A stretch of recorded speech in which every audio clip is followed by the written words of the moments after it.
Welcome to Compact Warfare from CompactHistories.com, the show where we explore key moments from the history of conflict, from ancient battlefields to modern warfare. This is episode 84, the battles of Lexington and Concord. By the spring of 1775, the dispute between Britain and its American colonies had moved far beyond arguments over taxation. What had begun as a constitutional disagreement was becoming a contest for political authority, backed on both sides by armed men. Massachusetts stood at the center of the crisis, and Boston had become the most heavily militarized town in British America. Relations had deteriorated steadily after the 7 Years' War ended in 1763. Britain emerged victorious but burdened with debt, and Parliament expected the colonies to contribute towards the cost of their defence.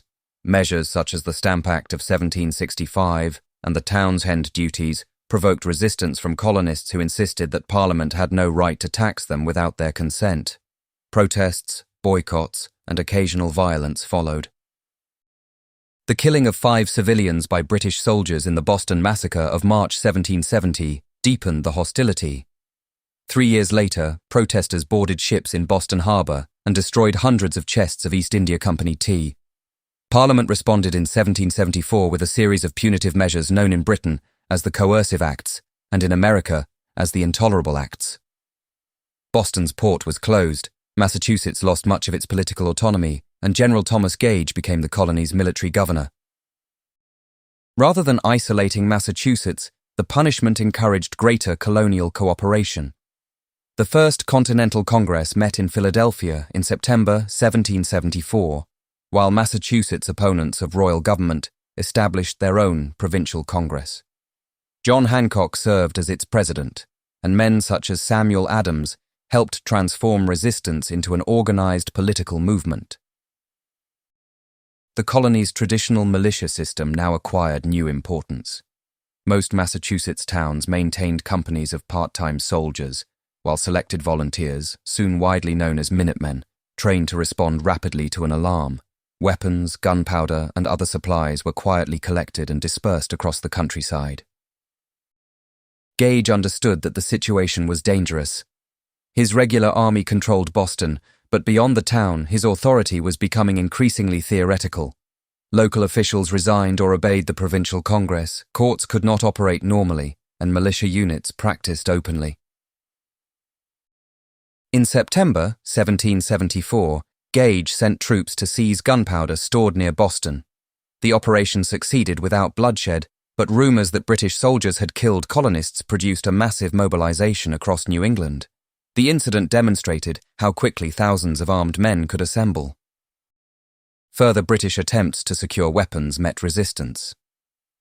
In December, colonists removed arms from Fort William and Mary in New Hampshire. In February 1775, Gage sent troops to Salem, Massachusetts to search for cannon, but local inhabitants obstructed their advance until the weapons could be moved. Reports now indicated that a significant store of military supplies had been gathered at Concord, approximately 20 miles northwest of Boston. Gage received orders from London to take decisive action against the rebellion's leaders. He chose to move against the supplies first, hoping that secrecy and speed would prevent resistance. The colonists, however, were watching him just as carefully. General Gage planned the Concord expedition in considerable secrecy, but Boston was filled with Patriot sympathizers. Stable hands noticed preparations, boats were readied, and British officers were observed studying roads west of the town.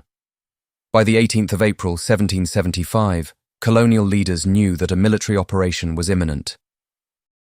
Gage selected Lieutenant Colonel Francis Smith to command approximately 700 regulars drawn from several regiments. Major John Pitcairn of the Royal Marines commanded the leading companies. Their orders were to march to Concord, locate the military stores, and destroy them. Gage also hoped that secrecy might allow the troops to capture Samuel Adams and John Hancock, who were staying in Lexington, although arresting them was not part of Smith's written instructions.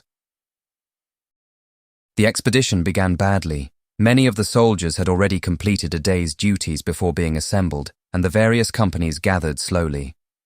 Shortly before midnight, they crossed the Charles River in naval boats and landed near Lechmere Point. Some men had to wade through cold, waist-deep water before beginning the march. Patriot intelligence moved faster. Dr. Joseph Warren, a prominent Boston revolutionary, sent William Dawes by land through Boston Neck and Paul Revere across the Charles River. Revere had previously arranged for lanterns to be displayed in the steeple of Boston's Old North Church, 1 if the troops marched by land, and 2 if they crossed the river. The signal ensured that the warning could spread even if the riders were stopped. Revere reached Lexington shortly after midnight, where he warned Hancock and Adams at the Hancock-Clark house. Dawes arrived roughly half an hour later. Joined by Dr. Samuel Prescott, the 2 men then continued towards Concord. British officers patrolling the road intercepted them before they reached the town. Prescott escaped by jumping his horse over a wall and successfully carried the alarm onwards to Concord. Dawes also escaped, although he lost his horse and could not continue.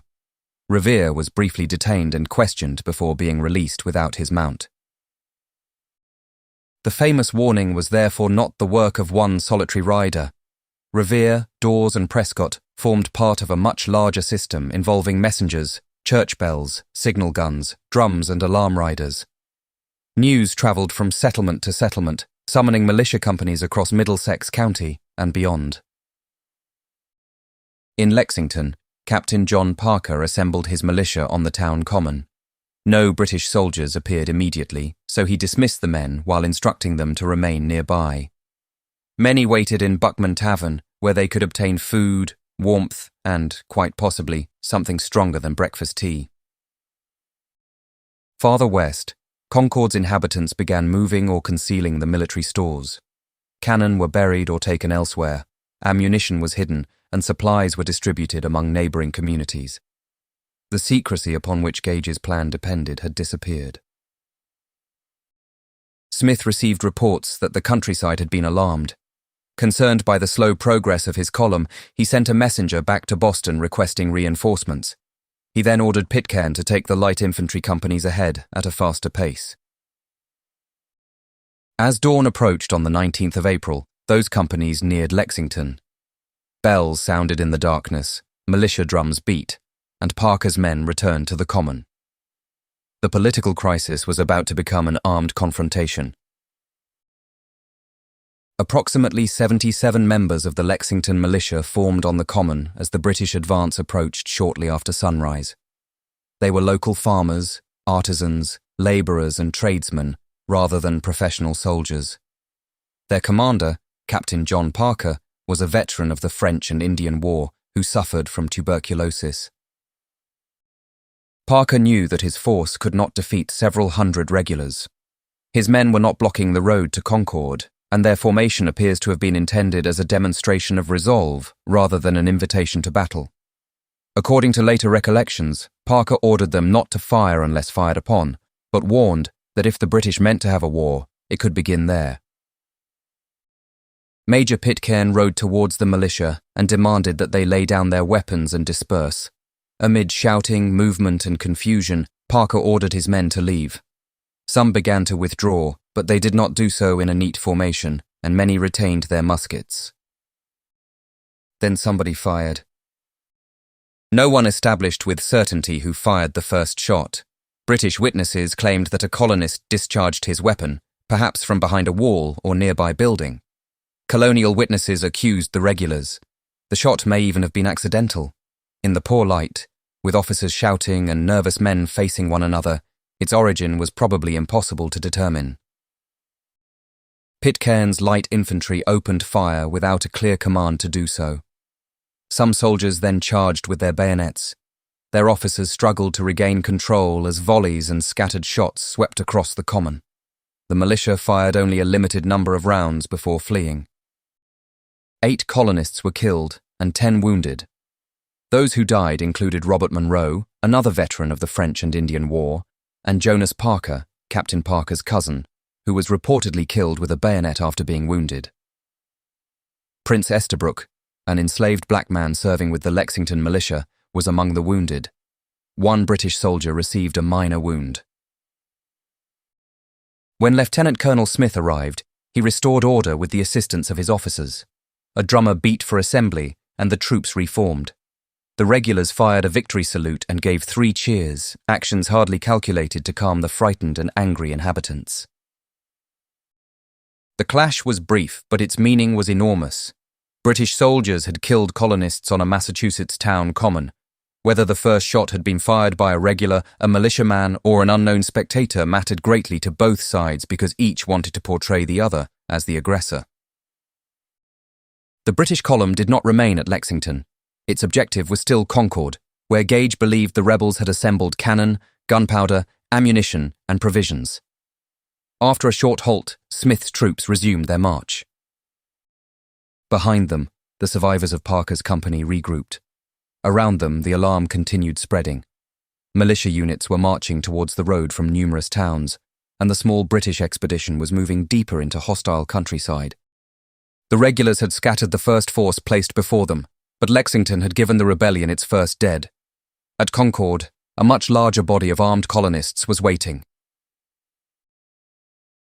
The British column reached Concord at approximately 8 o'clock in the morning. By then, many of the military supplies had been removed. The regulars nevertheless began a systematic search of the town, while detachments were sent to secure the roads and inspect properties where weapons were believed to be hidden. Colonel James Barrett, the senior local militia commander, initially withdrew his growing force to high ground beyond the town. The colonists were not fleeing permanently. They were waiting for reinforcements and observing the British operation while avoiding a premature confrontation. Smith sent several companies across Concord's North Bridge to search Barrett's farm, where intelligence suggested that supplies had been stored. The search produced little. Barrett's family delayed the soldiers with breakfast, while concealed military stores remained undiscovered. The regulars behaved with greater discipline than later Patriot accounts sometimes suggested, paying for food and attempting to avoid unnecessary destruction. In Concord itself, soldiers found and damaged some supplies. Gun carriage wheels were smashed, flour was thrown into a mill pond, and wooden equipment was burned. Much of the flour was later recovered, while the fire spread farther than intended. British soldiers and local inhabitants worked together to extinguish it, but smoke rising above the town alarmed the militia watching from the hills.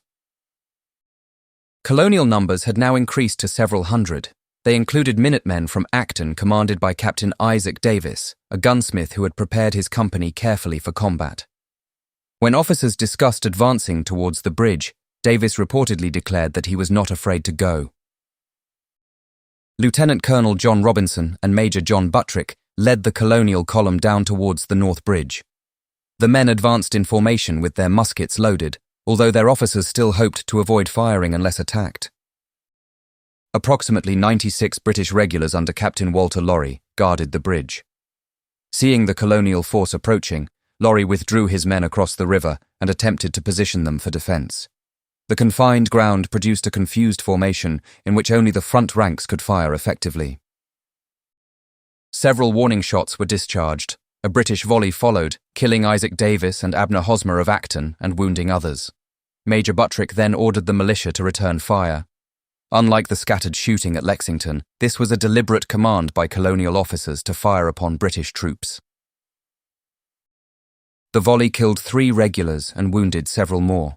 The British companies abandoned the bridge and withdrew towards the centre of Concord.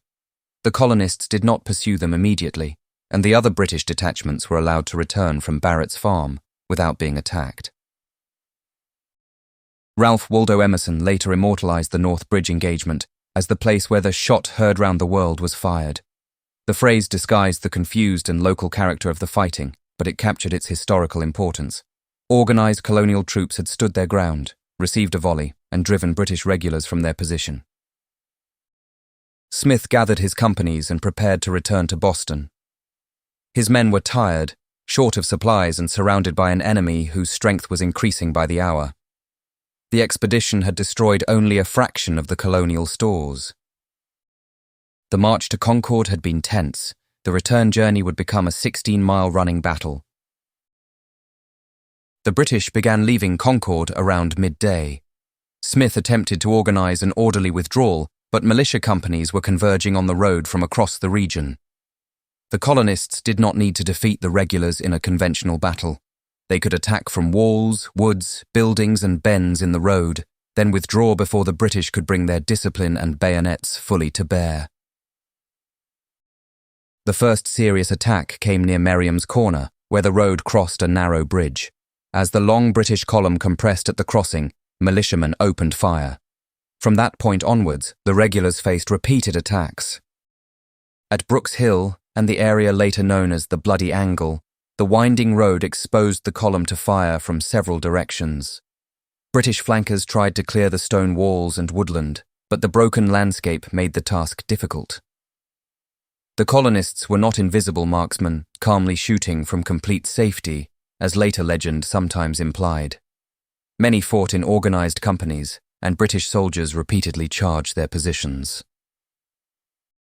The regulars inflicted casualties whenever they caught their opponents in the open, but exhaustion and declining ammunition threatened the entire column. Smith was wounded in the thigh, while Pitcairn's horse was hit and collapsed. Discipline began to deteriorate as some soldiers broke formation, discarded equipment, or rushed ahead. Captain Parker's Lexington militia returned to the fighting near the town's western boundary. Having buried their dead and regrouped, they ambushed the retreating column in an encounter sometimes called Parker's Revenge. Lexington would not simply remain the site of a colonial defeat. By the time the British approached the town centre, Smith's force was nearing collapse. Relief arrived in the form of approximately 1,000 reinforcements commanded by Brigadier General Hugh Percy.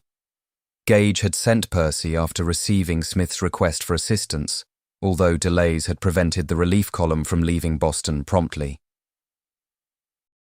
Percy deployed artillery and formed his troops to protect Smith's exhausted men. Some of the regulars reportedly lay on the ground with their tongues hanging from their mouths after hours of marching and fighting. Food, water and ammunition were distributed before the enlarged force resumed its retreat. The fighting intensified again as the column passed through Monotamy, now Arlington. Militiamen fired from houses, gardens and barricades, while British soldiers cleared buildings along the route. The combat became close, confused and brutal. At the home of Jason Russell, several colonists were trapped and killed, some by bayonets. Monotamy produced some of the heaviest casualties of the entire day. Percy maintained sufficient discipline to keep the column moving through Cambridge towards Charlestown. Colonial commanders, including William Heath and Joseph Warren, attempted to coordinate the pursuit, but the militia lacked a unified command structure. As darkness approached, British naval guns helped discourage further attacks. The survivors finally reached the safety of Charlestown. British losses for the day totaled 73 killed, 174 wounded, and 53 missing. Colonial losses were 49 killed, 39 wounded, and 5 missing. Fighting had stretched across miles of Massachusetts countryside, involving around 1,700 British regulars and more than 4,000 colonial militiamen over the course of the day. The British expedition had reached Concord, but the countryside now belonged to the rebellion. News of the fighting travelled with remarkable speed. Riders carried reports throughout New England and onwards to the other colonies. Accounts of British soldiers killing colonists at Lexington became powerful recruiting material, while images of ordinary Americans defending their homes helped transform a Massachusetts dispute into a continental cause. Both sides understood the importance of controlling the story. Massachusetts leaders gathered sworn depositions from witnesses and sent their version of events to Britain. Their narrative emphasized that the militia had been dispersing peacefully when the regulars opened fire. Gage produced his own account, maintaining that colonial forces had attacked his troops. Patriot messengers ensured that the colonial version reached London first. In military terms, April 19th did not end with a formal surrender or the occupation of territory. The regulars returned to the Boston area, and the colonial militia remained outside it. Yet the strategic result clearly favored the rebellion. Gage had failed to destroy the main stockpile of weapons, and his army was now effectively confined to Boston. Within days, thousands of militiamen surrounded the town. Forces arrived from Massachusetts, Connecticut, Rhode Island, and New Hampshire, creating what became the Army of Observation. There was no comprehensive plan for maintaining or commanding such a force, but an improvised siege had begun. Lexington and Concord also changed the political argument. Before the battles, many colonists had demanded the restoration of their traditional rights within the British Empire. Even prominent opponents of Parliament were not necessarily seeking independence.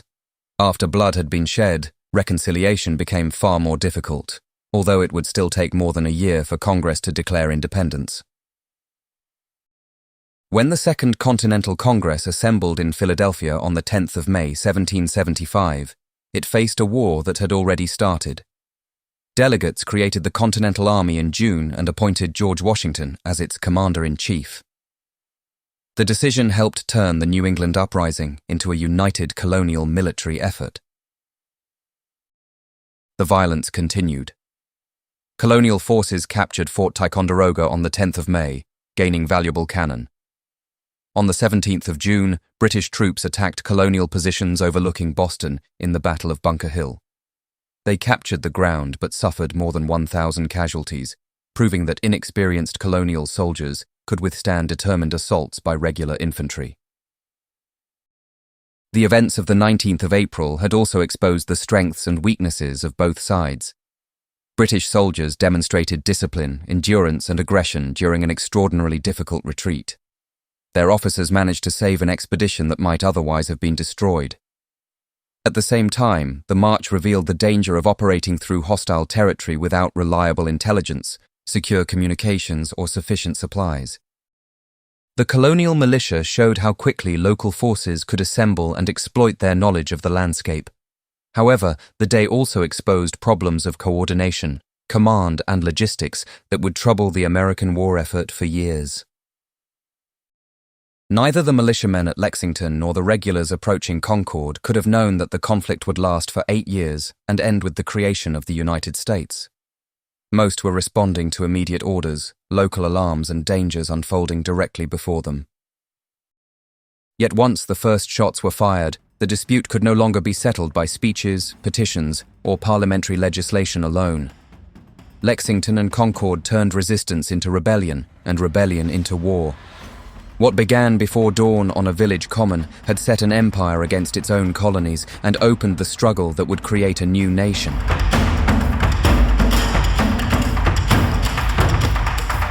That brings us to the end of this episode of Compact Warfare, part of the Compact Histories Network. Please don't forget to follow or subscribe wherever you are listening so that you don't miss any future episodes. And consider leaving us a rating or a review, as it really helps new listeners find the show. You can find new episodes at compacthistories.com, where you can also explore our other podcasts covering biographies, history, science, mysteries, true crime, and disasters. You can also follow us on Facebook, Instagram, and Pinterest. Finally, please consider supporting the show directly by buying us a coffee.